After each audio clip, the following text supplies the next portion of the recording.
What's up, fans? Ken Moser here, aka K Dog, back at the table. I love my table. As you can see, also I'm shaved, looking hot and spicy. Oh yeah. Today's topic is virtual learning versus classroom learning, the pros and cons. In the advent of COVID-19, and it's been a year, our teachers as well as our students have had to adapt. And with today's technology, our educational system has gone virtual. Some teachers like it, some teachers don't. Some students like it, some students don't. Some parents like it, some parents don't. My opinion, here are some pros and cons of virtual. Classroom versus virtual. In the classroom, you got to impose pace. That means the student has to adapt to the pace of the classroom, the curriculum that's being taught. Whereas in a virtual setting, the student has a flexible pace, which means he's got all day. And that can be a good thing and a bad thing, because with a flexible pace, if they don't have the self-discipline, it can come back to bite them on the behind. In the classroom, they get to work together with their colleagues, meaning their fellow students. And we know a lot of students may be a little apprehensive about raising their hand in the classroom in fear of ridicule. So they'll ask their fellow students, and that can help them along and they can keep up. In a virtual setting, they're all by themselves. So if they don't get it, they don't get it. In a classroom, like I mentioned in the previous one, they can learn from and with each other. And that's that interaction that I was talking about. In virtual, it supports an independent learning style. Again, that's something that a child has to pretty much already have, or someone is helping them along with that independent learning style, because not everybody has that, not even adults. In the classroom, the primary source of information is the teacher, which pretty much is self-explanatory. They can ask questions, they can critique. There's a lot of interaction they can have with that teacher. In virtual learning, the primary source of information is the online content. You can't ask your computer any questions. Now, I know there are some classes that are streaming, but once the class is over, who's the student going to ask? And last, extensive interaction between teachers and friends. That goes back to a couple of topics where the student can talk and interact with their classmates. They can talk and interact with the teacher. They can ask questions during class, or they can stay after class and ask the teacher. Virtual learning, there's limited interaction. Student can't do that. The thing about classroom learning that is almost left out in virtual, matter of fact, it is left out in virtual, that human contact. We as human beings need that contact, that interaction. In my opinion, both scenarios have the pros and the cons. You have to decide pretty much what's right for you. What do you like? But in a nutshell, it comes down to the teachers and the parents. Here's where we separate the men from the boys. Here's where we find out who's the real teachers and who's the fakers, who are real parents and who's just going along for the ride. You see, in a classroom, your teachers have a bad habit of picking and choosing who they want to teach. If the student is misbehaving, if the student's just not willing to cooperate, doesn't want to learn, listen, nowadays the teacher just gets him out of her class. That's not teaching. You see, there's an old saying that if the student won't learn, then the teacher can't teach. That's the true mettle of a real teacher who can reach the child, reach the student, find out what they need to do to be able to reach that student. A lot of teachers today try to pick and choose who they want to teach. You know, it's easy to teach a child who is right in your face and wants to absorb everything than to deal with a child who is uninterested. You still getting paid.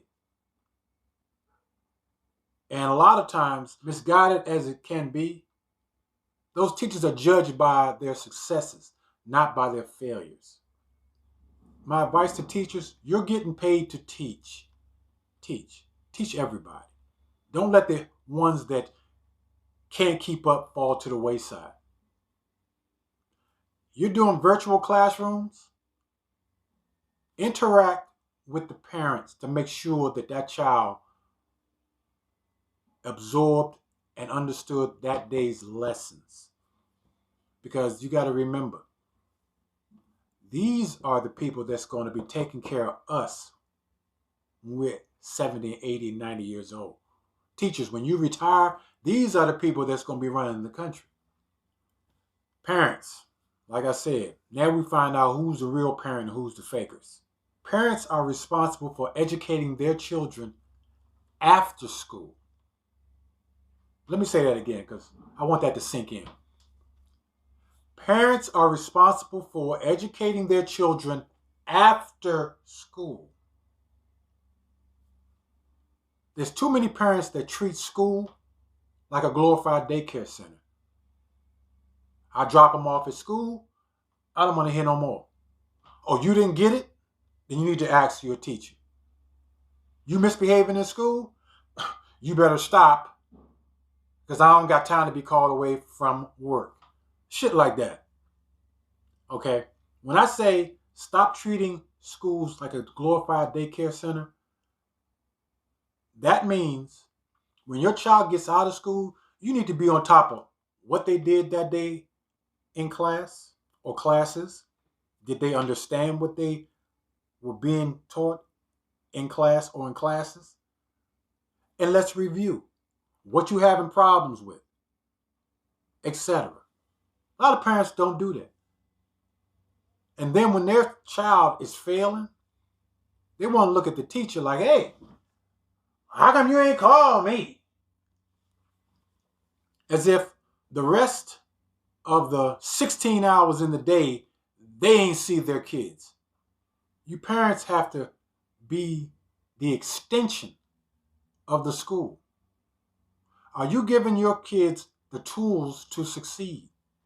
Are you teaching them how to study, how to concentrate, how to retain information? The self-discipline to employ all those skills. Because that's what virtual learning becomes a problem when they don't know how to study, when they don't know how to retain information, when they don't know how to pay attention and concentrate. All these little tricks, parents think kids learn that in school when they don't. Some do, but a lot of them don't. That's where you have to come in and teach them these things. Let me show you something. See this right here? This is a muscle. It's a nice one too. This is a muscle. Well, you know what? This thing up here we call a brain, that's a muscle too. And if you don't exercise it, it'll turn to jelly. You have to strengthen your brain just like every other part of your body. And when you're dealing with your children, we got to remember that school are steps. When your kid is in school, he doesn't go to kindergarten, then 5th grade, then back to 1st, then 8th grade, then the 6th, then the 12th. He goes kindergarten, 1st, 2nd, 3rd, 4th. So, if you're not setting them up for success, then you're setting them up for failure. Because if they miss something in the 2nd grade or 3rd grade, and they're getting pushed through, that's going to come back to bite them in the butt when they get to the 5th and 6th grade. I know that from experience. when your child isn't getting what he's supposed to be getting, you need to question the teacher. Like I said before, teachers love to pick and choose who they want to teach. You have to realize, like I said too, the teachers are getting paid to teach. And you have to make sure if you're getting paid to teach, you need to teach my child. But on that same token, you need to be teaching them at home too. Those skills that I mentioned, concentration, self-discipline, study habits, all that plays into the virtual classroom because there's nobody to really interact with. So they have to be able to be studious enough to pay attention when they have to because there's so many more distractions at home. So, like I said, classroom versus virtual, pros and cons, you have to decide what's right for you because it's going to be here for a while. And with technology, it's going to be here for a long while. The question is, what are you doing as a teacher and a parent to adapt to set your kids up for success? If you like my video, give me a comment. Have any other topics, you can give them to me in the comment because this topic was given to me by my grandson, Daquan Howerton, DC police officer. Got to give a shout out to my boy. What's up, Day-Day? Give me a subscription if you like my content. I'm Ken Mosley, a.k.a. K-Dog, signing out. Peace.